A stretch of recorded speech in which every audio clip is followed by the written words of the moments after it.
Back to our YouTube channel medical and nurses सब। My name is Kirti. तो आज हम डिस्कस करेंगे एनाटॉमी एंड फिजियोलॉजी के क्वेश्चन जो कि प्रीवियस एग्जाम्स में आए हुए हैं, साथ साथ आपके अपकमिंग एग्जाम्स में आने के चांसेस भी ज़्यादा रहेंगे।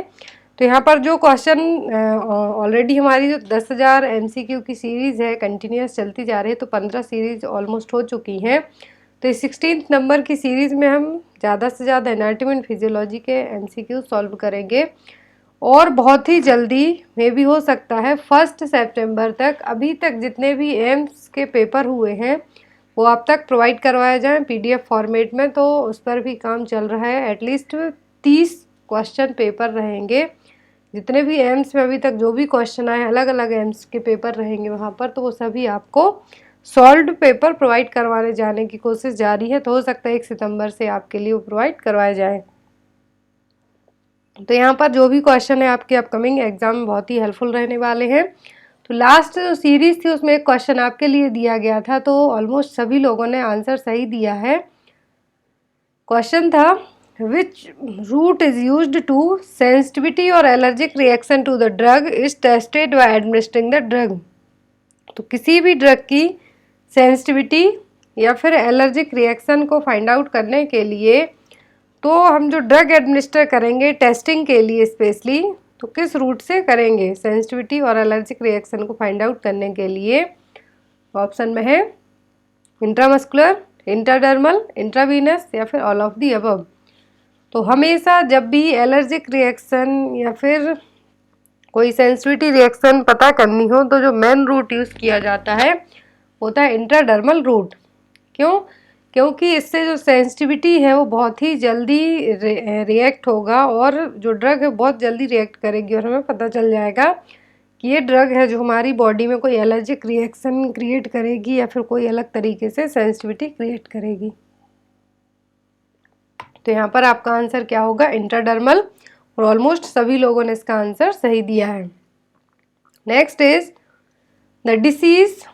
आज की सीरीज के क्वेश्चन है the disease which is characterized by an increase in intraocular pressure and progressive loss of vision is।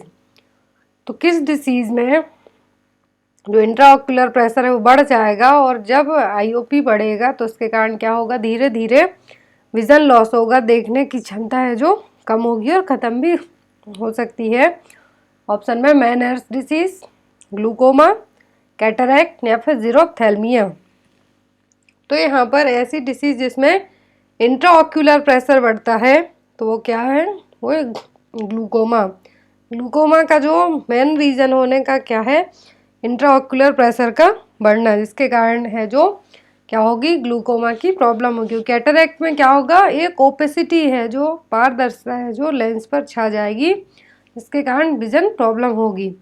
और जो मैनर्स डिसीज़ है ये इनर ईयर में होने वाली प्रॉब्लम है, जिसके 3 साइन है जो 3 ट्रायड साइन होते हैं: vertigo, tinnitus and deafness.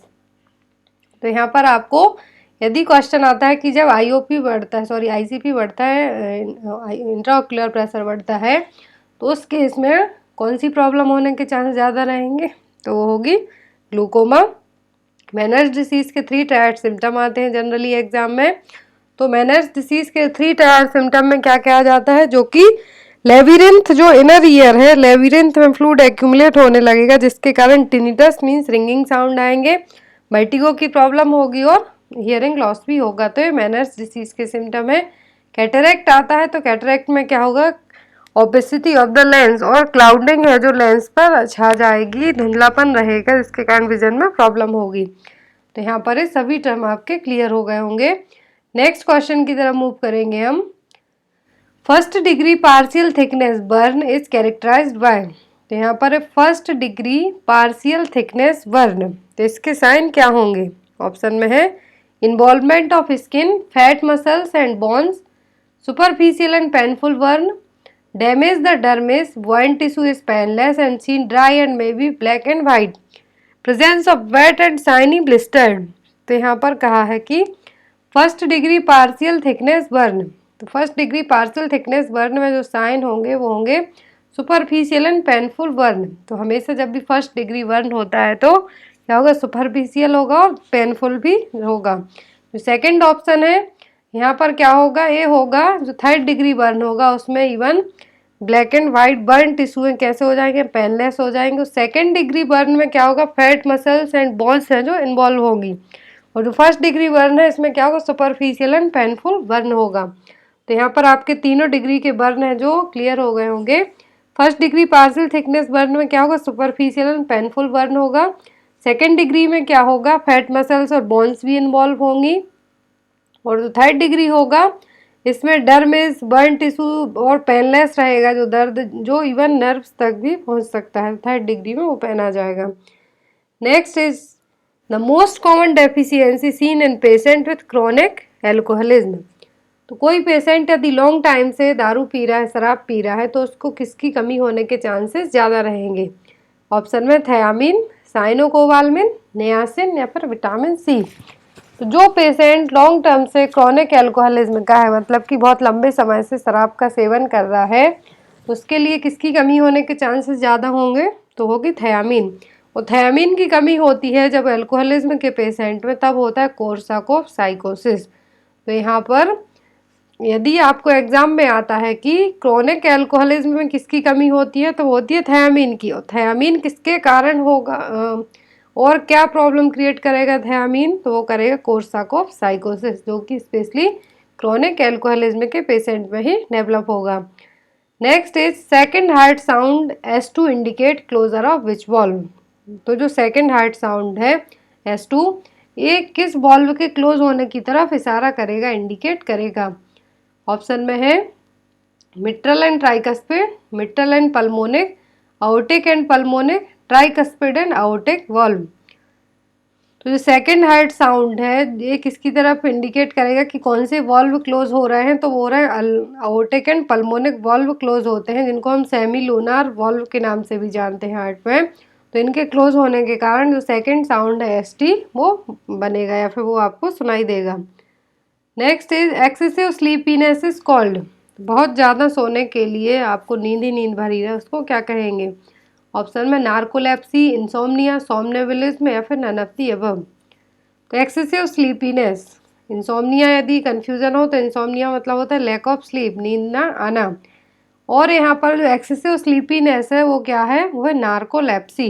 Insomnia का मतलब है लैक ऑफ स्लीप, नार्कोलेप्सी का मतलब है एक्सेसिव स्लीपीनेस, और सोमनोएम्बुलिज्म का मतलब है कि नींद में चलने की बीमारी, जिसको हम कहें the act of getting up and walking around while the sleep. नींद में चलने की बीमारी ज़्यादातर आपने मूवीज़ में ज़्यादा देखा होगा, मूवीज़ और सीरियल्स में। तो यहाँ पर वही सोमनोएम्बुलिज्म मीन्स नींद में चलने की प्रॉब्लम है, insomnia that means lack of sleep, और narcolepsy means excessive sleepiness. Next is normal pH of urine is in the range of.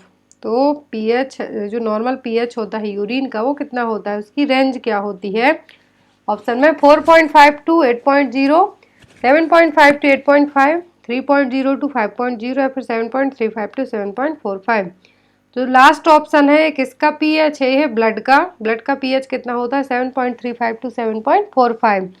और जो यूरिन का होता है वो होता है 4.5 to 8। A acidic and basic, ये दोनों तरीके का होता है यूरिन का pH। तो यहाँ पर आपका आंसर क्या होगा 4.5 टू 8.0।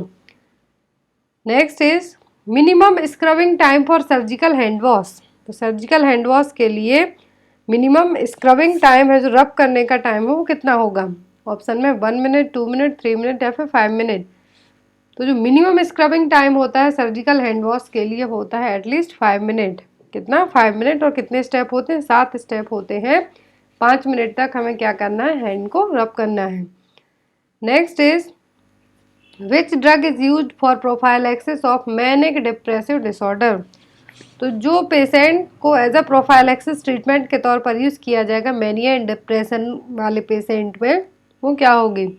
ऑप्शन में लिथियम, वाल्पोरेट, हेलोपेरिडोल या फिर phenytoin.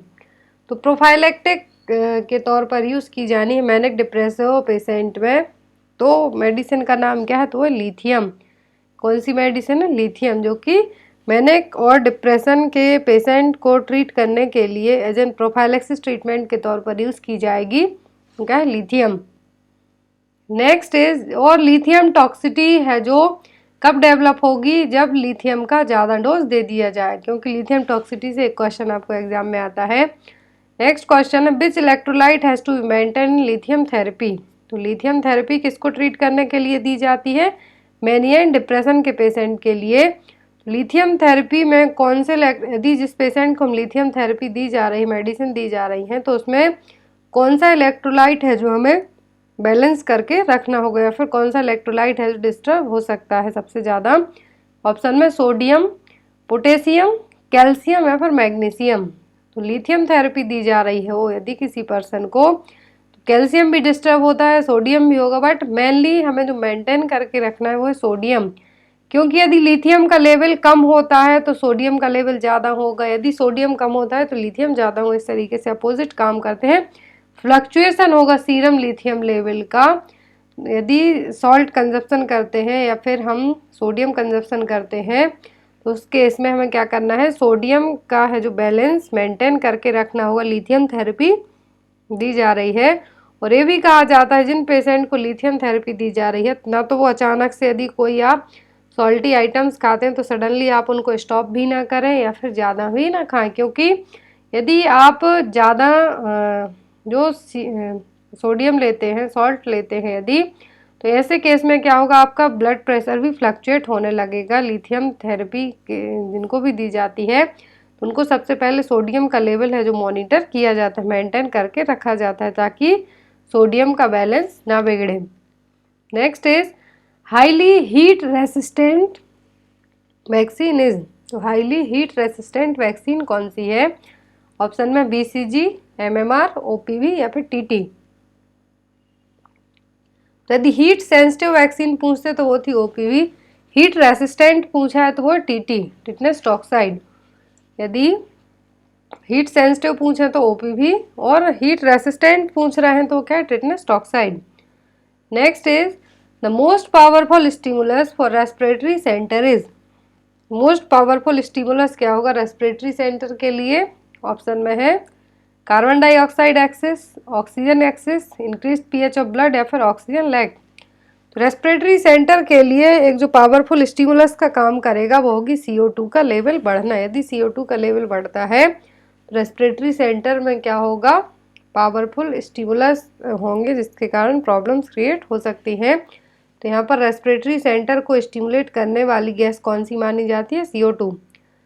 Next is When a patient experiences difficulty in breathing, then which position should be provided। तो यदि किसी पर्सन को सांस लेने में प्रॉब्लम हो रही है तो कौन सी पोजीशन प्रोवाइड की जाएगी, ऑप्शन में Sims position, lateral position, Fowler's position या फिर डॉर्सल रिकम्बेंट पोजीशन।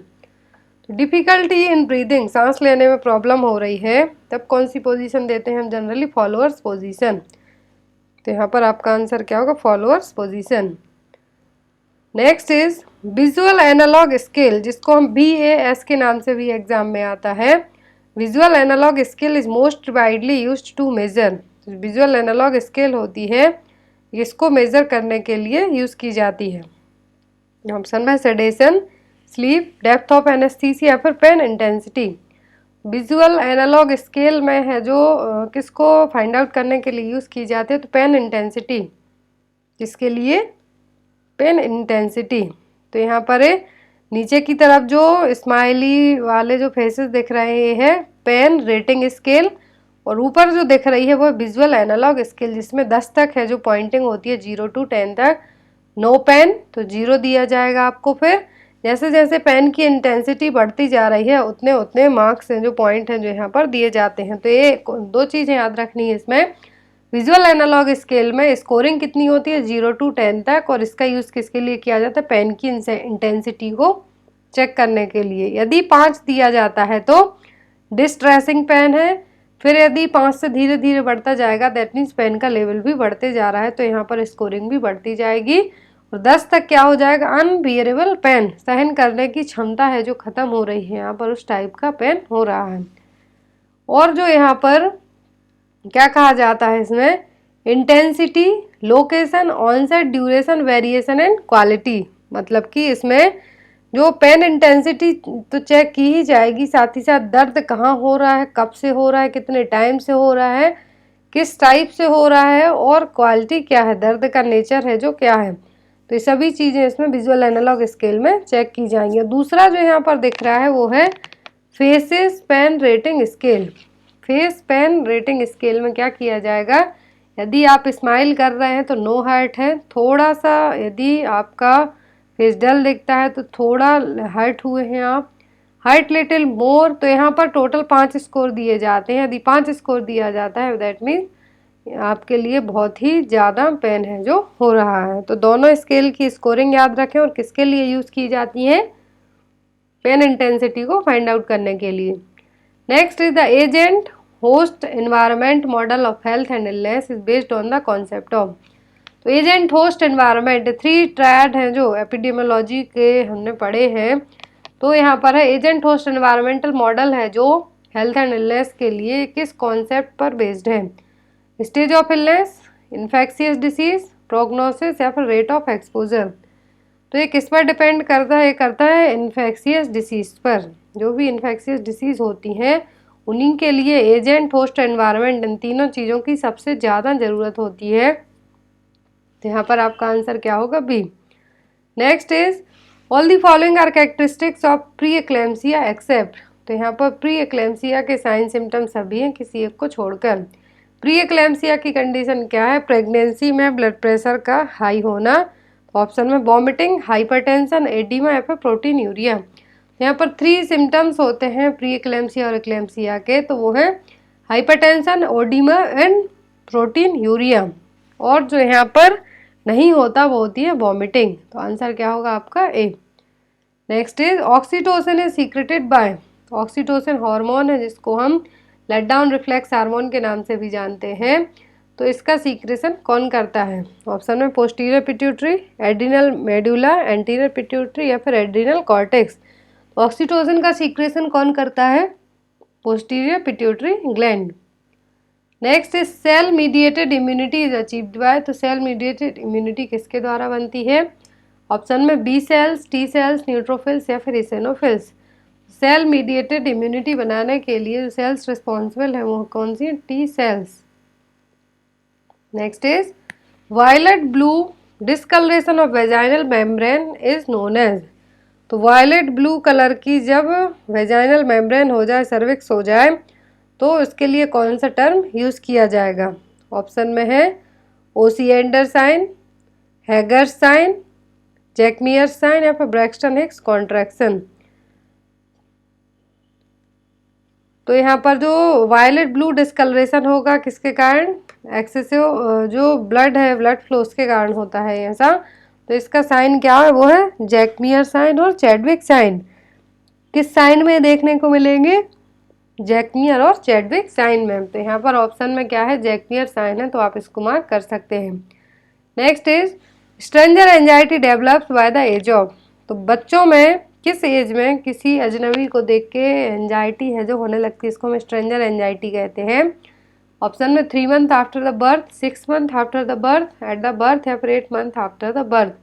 तो स्ट्रेंजर एंजाइटी बच्चों में डेवलप होती है 8 महीने के बाद। बच्चा 8 मंथ का हो जाता है तो अपने पेरेंट्स के अलावा किसी अजनबी, किसी स्ट्रेंजर के पास जाने में उसको डर लगेगा।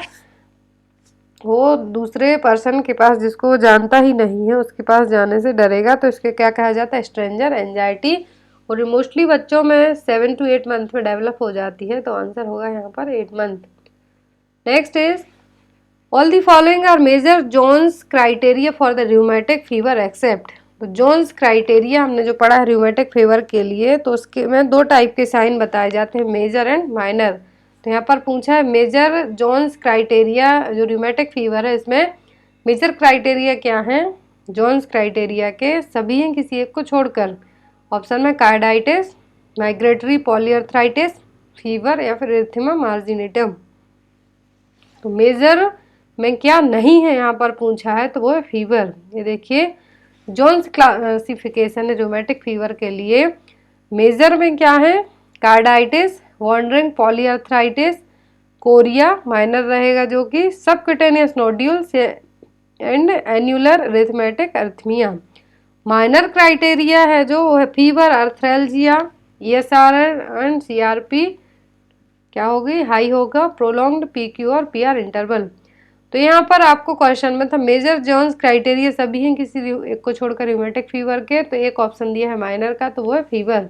यदि माइनर में पूछते हैं तो फीवर, अर्थ्रैल्जिया, ESR हाई रहेगी, और यदि मेजर में पूछते हैं तो carditis, wandering polyarthritis, chorea minor रहेगा जो कि subcutaneous nodules and annular rheumatic erythema है जो प्रेजेंट होगा। Next is the cells of gastric gland that hydrochloric acid found in gastric juice are called. तो जो HCl के लिए जो हाइड्रोक्लोरिक एसिड होता है गैस्ट्रिक जूस पाया जाता है, तो वो सेल्स कौन सी हैं? ऑप्शन है म्यूकस सेल्स, नेक सेल्स, पेराइटल सेल्स या फिर चीफ सेल्स। तो जो HCl पाया जाता है गैस्ट्रिक जूस कहलाएंगे वो सेल, गैस्ट्रिक जूस भी रहेगा वहाँ पर, तो कौन सी हुआ, parietal cells. Next is all the following are features of severe dehydration except. तो सीवियर डिहाइड्रेशन के सभी साइन हैं किसी एक को छोड़कर। ऑप्शन में delayed capillary refill, sunken fontanelles, dry oral mucosa, alert mental status. तो सभी हैं किसी एक को छोड़कर। डिले कैपिलरी रिफिलिंग टाइम होगा, सनकैन फॉन्टेनल्स रहेगा, ड्राई ओरल म्यूकोसा रहेगी, और पेशेंट क्या रहेगा, बिल्कुल भी अलर्टनेस उसमें प्रेजेंट नहीं होगी। तो यहाँ पर आपका आंसर क्या होगा, D, alert the mental status, क्योंकि यहाँ पर क्वेश्चन है जो एक्सेप्ट करके रखा गया है। एक क्वेश्चन आपके लिए, इसका आंसर आपको कमेंट बॉक्स में देना होगा। Urea breath test is exhaled breath is use to detect the presence of. तो जो यूरिया ब्रीथ टेस्ट है ये किसके लिए डायग्नोज करने के लिए, डिटेक्ट करने के लिए यूज़ किया जाता है? ऑप्शन में staphylococcus, streptococcus, H pylori bacter, हेलिकोपाइलोरी बैक्टर एंड इस्चरीचिया कोलाई और इकोलाई। तो इसका आंसर आप लोग कमेंट बॉक्स में जरूर देना। जो नेक्स्ट सीरीज रहेगी उसमें इसका आंसर आपको बताया जाएगा। जिनका भी GMC का पेपर है तो वे वो, जिनको भी यदि पेपर की ज़रूरत है तो वो मेरे व्हाट्सएप नंबर पर कांटेक्ट कर सकते हैं। Thank you for watching us, bye bye.